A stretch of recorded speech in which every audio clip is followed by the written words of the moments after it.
नमस्कार। ये है रेडियो हिंदुस्तान और आप सुन रहे हैं रेडियो वर्ल्ड।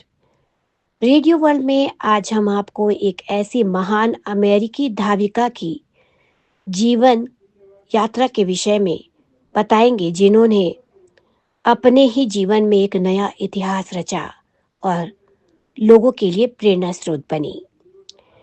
उनका नाम था एलिजाबेथ रॉबिन्सन। एक थी एलिजाबेथ जो टूटी टांग से दौड़ी तो ऐसा दौड़ी कि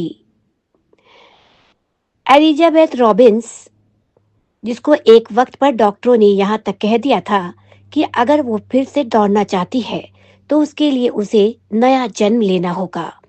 ओलंपिक में एक और मेडल जीतने का उसका सपना ध्वस्त हो चुका था।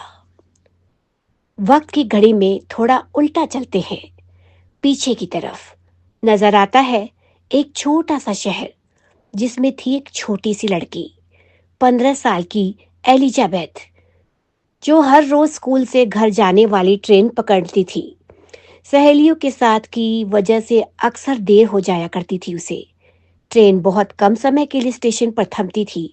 उसे पकड़ने के लिए बिजली की गति से भागती आती एलिजाबेथ को देखना उसके बायोलॉजी अध्यापक चार्ल्स प्राइस को आकर्षित करता था, जो खुद भी हर रोज उसी ट्रेन से चलता था। प्राइस एक जमाने में एथलीट रह चुका था। एक दिन उसने अपनी स्टॉप वॉच पर एलिजाबेथ के भागने की रफ्तार नापी तो वो दंग रह गया। उसके कहने पर एलिजाबेथ ने बाकायदा दौड़ना शुरू किया और उसकी प्रतिभा का ऐसा डंका बजना शुरू हुआ कि कुछ ही माह बाद वह एक इंडोर प्रतियोगिता में 100 मीटर रेस की अमेरिकी चैंपियन हेलेन फिल्की के साथ दौड़ रही थी। इस बार वह दूसरे नंबर पर रही, लेकिन 3 महीने बाद उसके न सिर्फ फिल्की को परास्त किया बल्कि नया वर्ल्ड रिकॉर्ड भी बना डाला। उसका तीसरा बड़ा कंपटीशन उसी बरस एम्स्टर्डम ओलंपिक की सूरत में था, जब 100 मीटर की रेस के फाइनल के लिए क्वालिफाई करने वाली वह इकलौती अमेरिकी बनी। यहाँ ये बता दें कि उस साल पहली बार महिलाओं को ओलंपिक के एथलेटिक्स में भाग लेने की अनुमति मिली थी। एलिजाबेथ ने रेस जीती और कुल 16 साल की आयु में पहली 100 मीटर ओलंपिक चैंपियन बनी। सबसे कम उम्र में यह कारनामा करने का उसका यह कीर्तिमान आज तक कोई नहीं तोड़ सका। अमेरिका वापसी में उसका ऐतिहासिक स्वागत हुआ और सुनहरे बॉब कट बालों वाली दुबली सी एलिजाबेथ रॉबिन्सन अमेरिका की चहेती एथलीट बन गई। यह 1928 का साल था। उसने अगले ओलंपिक के लिए तैयारी करना शुरू कर दिया। वह जब भी भागती थी कोई नया कीर्तिमान रचती ही थी। 1931 के जून में वह रिश्ते के अपने एक भाई विल के छोटे प्राइवेट जहाज में उड़ान भर रही थी जब 600 मीटर की ऊंचाई पर जहाज क्रैश हो गया। जहाज नाक की सीध में नीचे गिरा और एक दलदल में धंस गया।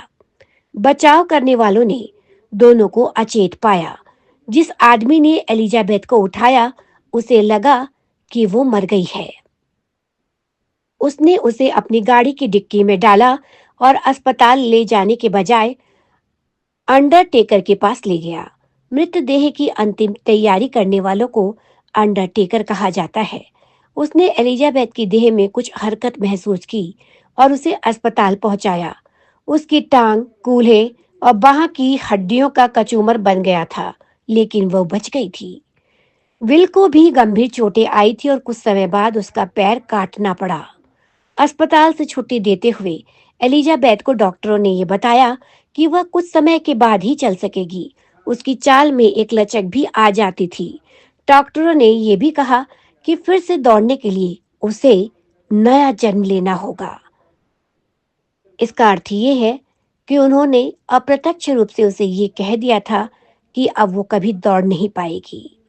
ओलंपिक में एक और मेडल जीतने का उसका सपना उसकी आंखों के सामने उसे ध्वस्त होता नजर आ रहा था। धीरे धीरे एलिजाबेथ ने बैसाखियों के सहारे चलना शुरू किया। कुछ माह बाद बैसाखियां छोड़ उसने चलना शुरू किया, फिर हल्की रफ्तार में दौड़ना। 4 साल बाद वो बाकायदा दौड़ रही थी। घुटने में आई चोट ने उसे 100 मीटर दौड़ के लिए अयोग्य बना दिया था, क्योंकि दौड़ की शुरुआत में जिस तरह धावकों को झुककर अपनी पोजीशन लेनी होती है, वह वैसा नहीं कर पाती थी। अमेरिकी ओलंपिक संघ ने उसे 4 गुना 100 मीटर की रिले रेस के लिए चुन लिया।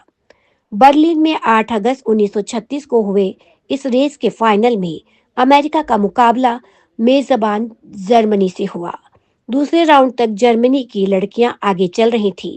तीसरे राउंड में एलिजाबेथ ने जर्मन प्रतिद्वंदी को पीछे छोड़कर लीड हासिल कर ली और आखिरी राउंड के लिए हेलेन स्टीफंस को बैटन थमाया। अमेरिकी टीम ने गोल्डन जीता, यानी कि गोल्ड जीता।